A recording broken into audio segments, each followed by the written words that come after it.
Emmanuel Macron la harki, mémoire sélective et ressentiment à géométrie variable.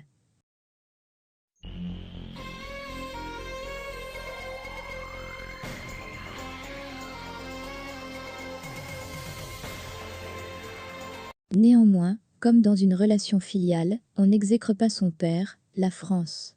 On le critique, on le blâme, mais on n'ose pas le haïr. On se rebelle contre lui, pour arracher son indépendance, gagner son autonomie, mais on lui demeure toujours attaché, fidèle, dévoué. On se rebiffe contre lui, mais on n'ose pas s'en désenchaîner. Tel un enfant victime de maltraitance de la part de son père, l'Algérien demeure tiraillé entre amour et haine envers son ancien bourreau, souvent inconsciemment idéalisé, magnifié. Cela s'apparente à un syndrome de Stockholm néocolonial, où la vénération portée par le colonisé à son bourreau devient un élément constitutif d'une relation fondée sur la subordination, cristallisée par l'adoption de la pensée dominante du colon, par l'identification aux représentations idéologiques de l'ancienne puissance coloniale matérialisée par l'adoption de ses valeurs, ses codes linguistiques et culturels, voire ses modèles vestimentaires. Après la protestation, retour à la prosternation. Après les rodomontades, vient l'heure des reculades. Après la courte période de dissidence, renouement avec le tempérament d'allégeance. Pire, l'Algérien est revenu sans scrupule et toute honte bu au bercail de son père, c'est-à-dire sa résidence officielle, nommée la France. Sans éprouver aucun sentiment vindicatif ou belliqueux à l'encontre de son ancien tortionnaire, massacreur, martyriseur. Il s'est installé sans vergogne dans la résidence, la France, de l'ancien colon dans une posture de révérence, d'agenouillement, d'aplatissement, pour exécuter sans rechigner les tâches les plus ingrates, accomplir les activités les plus pénibles, délaissées par les indigènes français. Avec une servitude volontaire devenue seconde nature à force d'asservissement. Même si le maître de la maison France persiste à réserver la même condescendance, à manifester la même arrogance, à exprimer le même racisme, à vociférer son indéfectible haine de l'Algérien.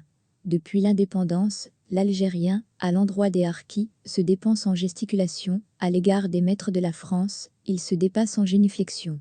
Le sentiment de vengeance est réservé au seul harki, pourtant de souche algérienne. Le harki cristallise toute l'hostilité de l'Algérien, tandis que le Français capitalise le respect qui est dû à son immortel rang de colon, inconsciemment, intériorisé par l'éternel indigène algérien. L'ancien colon est auréolé d'un capital de sympathie et d'empathie. Capital qu'il n'oublie pas de fructifier en Algérie en monnaie sonnante et trébuchante, pour le grand profit et bénéfice de la France néocoloniale.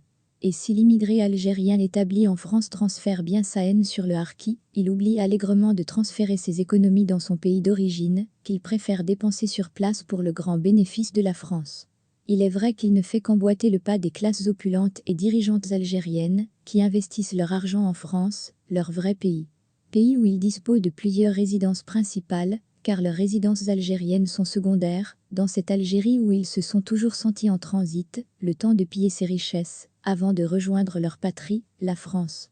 Selon certaines sources datées déjà de 2012, parmi les 700 anciens ministres ayant occupé des fonctions importantes au sommet de l'État algérien, 500 d'entre eux résideraient à l'étranger, en particulier en France, leur inaltérable pays de tutelle, avec statut de résident permanent ou de double nationalité, où ils coulent une retraite dorée. Et 90% des enfants de ces ministres ont étudié dans les universités étrangères grâce à des financements étatiques algériens. Pays où ils disposent de multiples attaches, surtout financières et culturelles, ces classes dirigeantes algériennes cosmopolites n'ont aucun attachement pour l'Algérie. De diverses cartes vitales et bleues leur permettant de se soigner dans les meilleurs hôpitaux français et de se prélasser dans les luxueux hôtels d'Europe. Seule une analyse freudienne peut dénouer l'énigme et les ressorts psychologiques de ce passé traumatique pour permettre de mieux saisir l'ambivalence de ces comportements encore prégnants, où la mentalité de vassalité à l'égard de la France le dispute à l'esprit de rancœur témoigné à l'endroit des harkis.